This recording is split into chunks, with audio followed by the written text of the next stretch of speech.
Spade here with you again, High Noon Leatherworks, for another leather adventure. So today we're going to continue the shoulder holster rig that we've been working on. In the past few episodes we've done pattern making. Last episode we did the leather cutting, transferred our image onto our leather from our patterns, and now we've got those pieces cut out and we're ready to move on to the next step. So come on in and let's get started. So today what we're going to do is we're going to take our pieces that we have cut out. Our first piece is our actual holster, and then we have the shoulder part of the rig, and we're going to do some beveling and we're going to do some grooving. The grooving is mostly going to be for the holster, so that's the one that we're going to have to do a little bit of grooving. I think I can do some stamping on this holster also. This is the same customer for the kukri knife sheath, so this is going to match that knife sheath. If you haven't seen that, go back and check that series out. So we'll start out with some beveling, and I'm going to pull this holder off so I have a little bit better grip of this tool, and then I'm also going to pull out my scrap piece of leather that has my jeweler's rouge on there, and I always like to keep these tools polished up as I use them. It makes them cut real nice and smooth, and you can see how well that polishes that up just with a few strokes there. So I'm going to start down toward the bottom, and I'm not going to push very hard because this leather is fairly thick, but the finished surface of it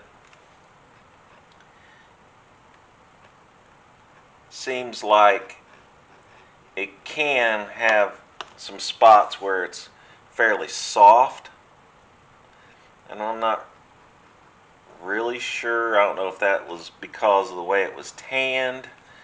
I'm not really sure. I got it from Tandy, and I always have really good luck when I buy my leather from Tandy Leather.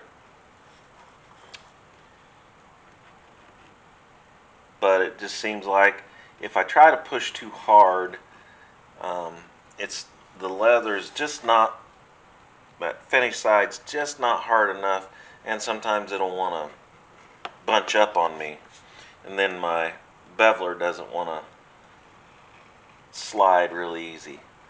So as I said in the last video, when we transferred from our pattern to our leather, I did use an ink pen, a ballpoint pen, and then I always try to cut on my line when I'm cutting my leather. And as I said in that video, any ink that is left from tracing that pattern is going to come off when I do my beveling. So there is no trace of any of that ink left on these edges. I'll push that out of the way a little bit, flip it over. Let me strop this again real quick, and then I'll bevel the unfinished side.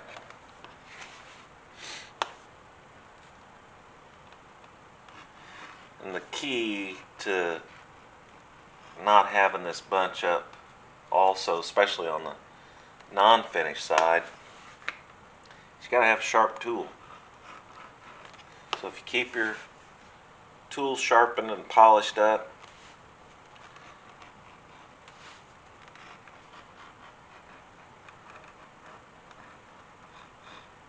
and keep it at a consistent angle,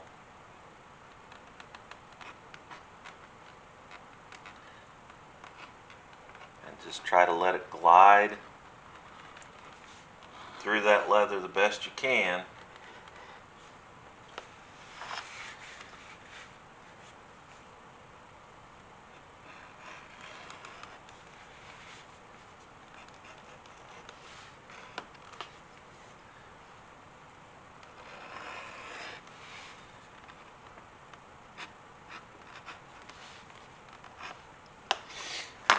Alright, there's both sides of the holsters. Here's a piece I need to trim just ever so slightly, just a little bit hanging off from when I cut it out on the last episode, so I can trim that fuzzy stuff off. And then there's my beveled edge.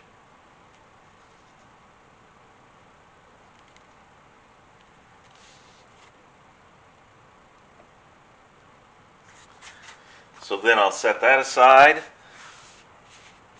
move my pieces over out of the way. Here's another on the shoulder rig. Another one of those pieces that didn't cut all the way off as I cut it out. While I have my knife out, I'll go ahead and double check those. Looks fine. Put my knife away, my beveler back out, strop it a couple times, and then I'm ready to go ahead and bevel the shoulder rig piece. And again, I'm going to start on the finished side. And this is a nice long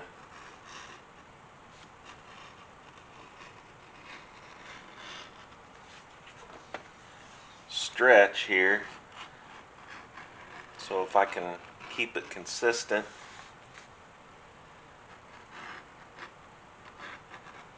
keep that one entire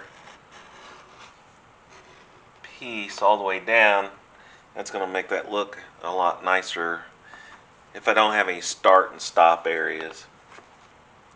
Then I can come down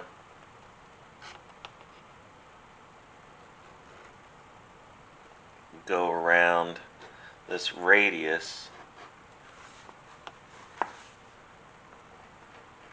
and then I'm going to turn it and try to do the same thing on the back side. Now it's going to be a little trickier because I'm going to have to turn this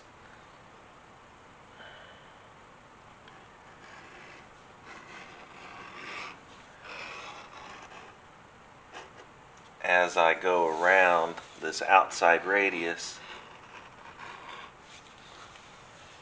I'm going to have to keep turning this piece so I can have a fairly straight pursuit at this, because I don't want to get to the point where I can't see my beveling tool and the piece that I'm actually beveling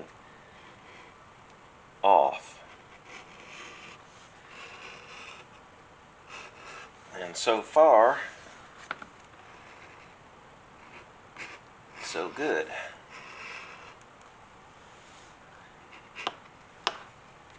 And you can see that's a long piece of scrap that came off of that beveling tool. And then I'll go around the radius here, and that will be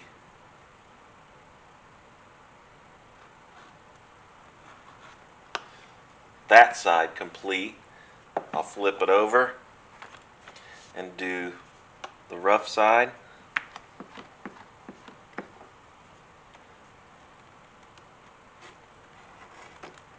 Again, it may be a little tougher to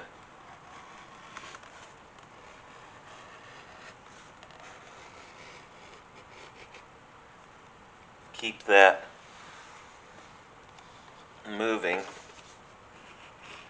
especially in certain places where that leather gets a little softer.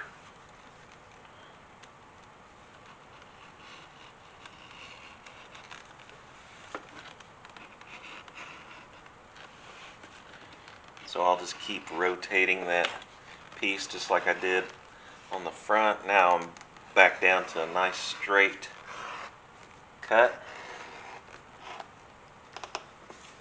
Move the scrap out of my way. Go around this radius.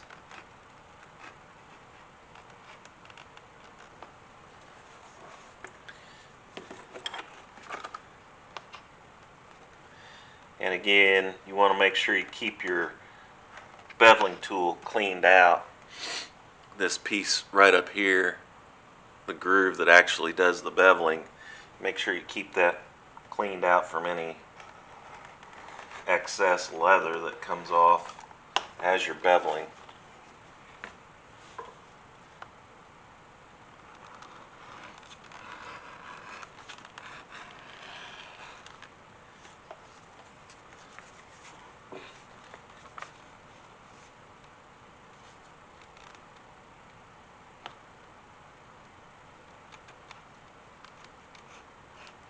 Just hit one of those soft spots that I was talking about before.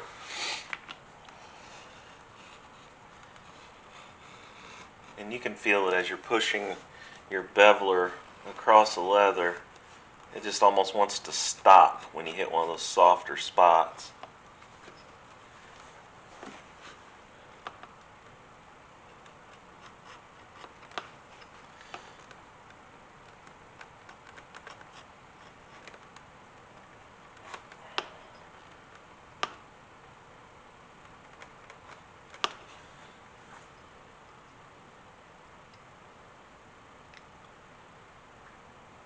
Again, I'm just trying to keep my beveling tool cleaned out.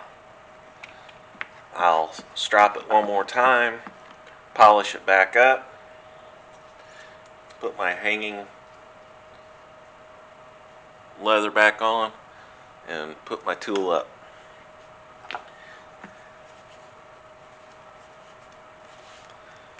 So those two pieces are beveled. I've got all this beveling scrap here that I need to get rid of. So let me throw it away. I'm going to set the shoulder rig part off to the side. We're through with it for the moment. And then I'm going to pull the holster part back, and I've got my grooving tool, and I'm going to have to reset this. I am going to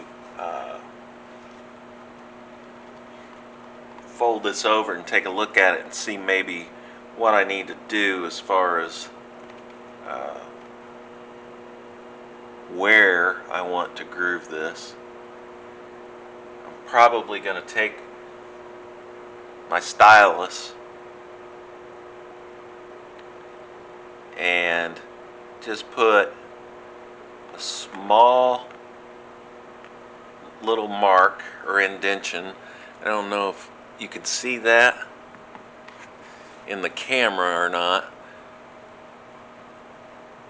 Yeah, you can barely see it. But I just put a small little mark right there where I want to start my grooving. And then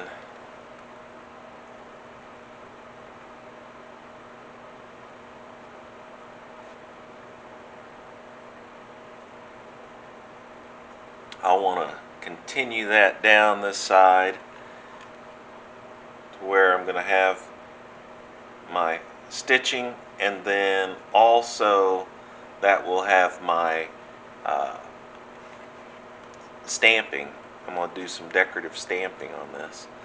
So I'll come back on the other side and make a small little mark with my stylus and just do a little indentation there, and that'll tell me where to stop on the back side for my grooving.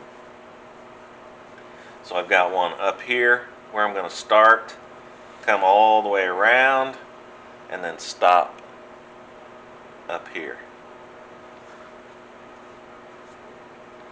Now the next thing I need to do is set my groover, and I need to set the depth. How far in from the side do I want to groove this piece? And this is set pretty deep, so I'm gonna loosen this screw up on the end of the bit, and then I can readjust that, and I'm going to readjust it about to where my mark was,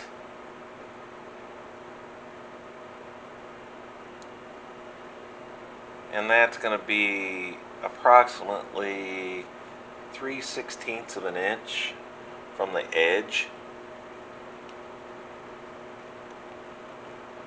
and that's where I'll put my stitching and my decorative stamping is along that line. So I'll make sure once I get that set, always go back and make sure that that's good and tight. You don't want that slipping. If that cutting tool slips in this handle while you're grooving, it just wastes the whole piece. You have to start over. And this is another one of those things that I do where I want good visual on my leather, because I'm having to go around these curves and these radiuses, and I definitely don't like to stop and start with my grooving tool, because it really shows when you do that.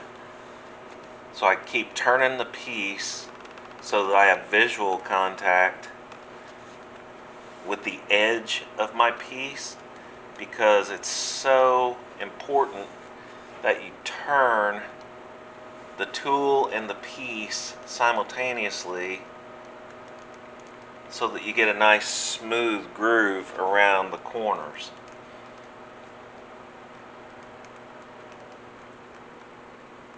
If not,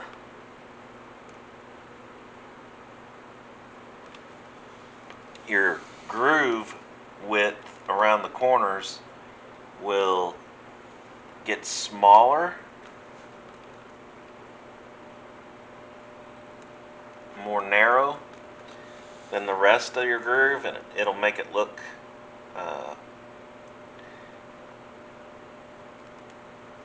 off. So you want to make sure that, and I've found the best way to do that is to make sure you have good visual contact with. And then when I get to the end of my groove, I like to turn my cutting bit all the way around,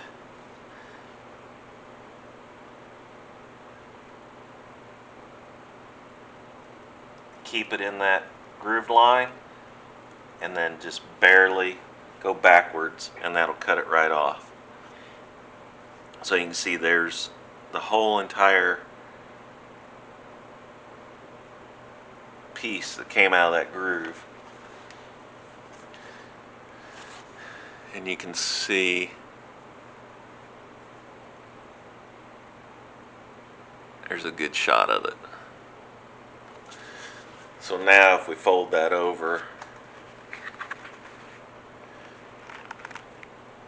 now I won't have any stitching up here. My stitching will stop over here, but I will have some decorative stamping that'll go along that. So that'll be my good stamping line. Now, here's the other thing. I'm going to do stamping on this front piece.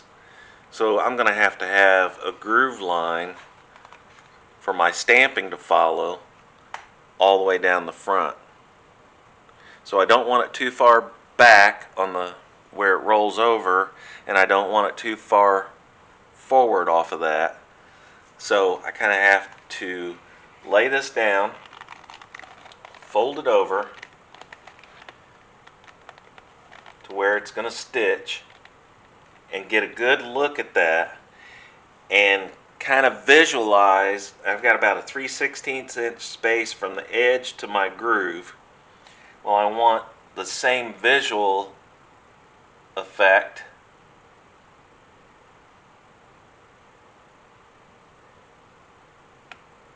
on my grooving line from the top down to the toe.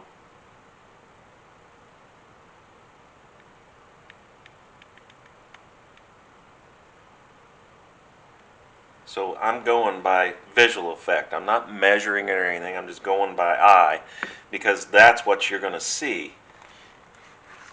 So I've made 2 marks. I made a small indentation here with my stylus, a small one down here at the toe.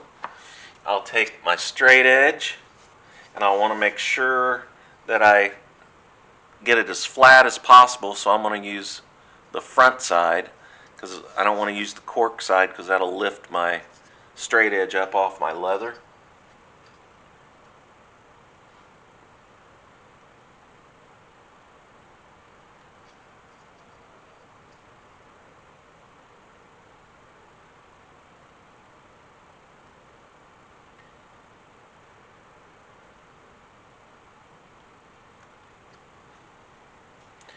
And then I'm going to move my cutting tool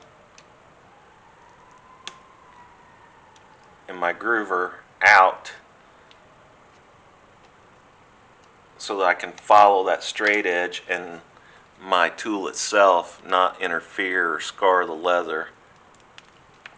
If you leave it too close, it's going to want to follow that tip, that round tip, and it's going to want to touch your leather, and it'll leave a scar or an indentation on it. Alright, so I can take that, go up to my groove at the top, lay that grooving tool right in there at the top in that groove that I just cut.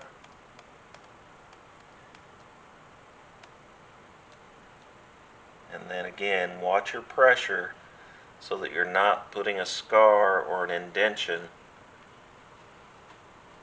on your leather with that rounded part of that tool. Follow that all the way down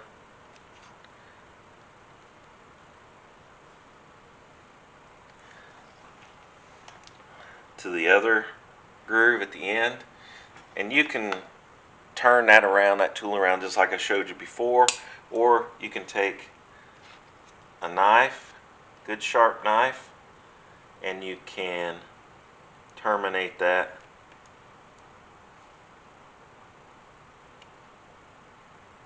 at the end with a knife. Just be very, very careful. Again, that's one of those critical things that you don't want to make a mistake at that point. You can see there's where my grooved material come out.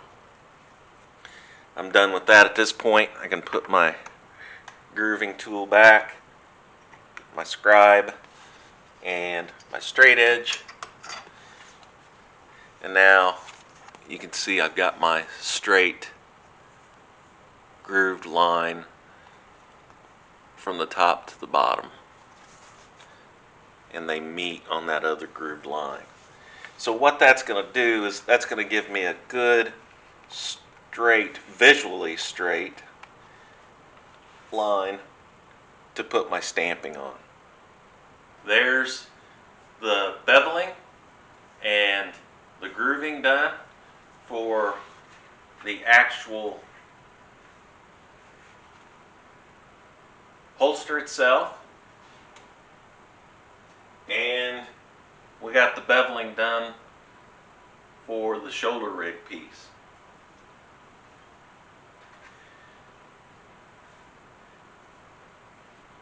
Let me grab the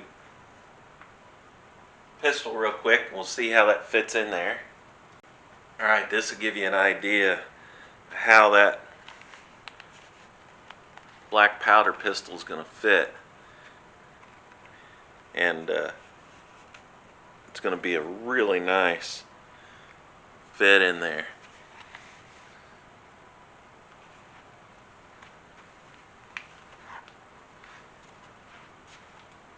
So this is coming together. We got the two major pieces done. Next will be decorative stamping on this, and getting my holes punched through for my stitching, and then we'll be moving on to the next step. So, like I always say, thanks for watching. Please like, share, and subscribe, and I'll see you next time.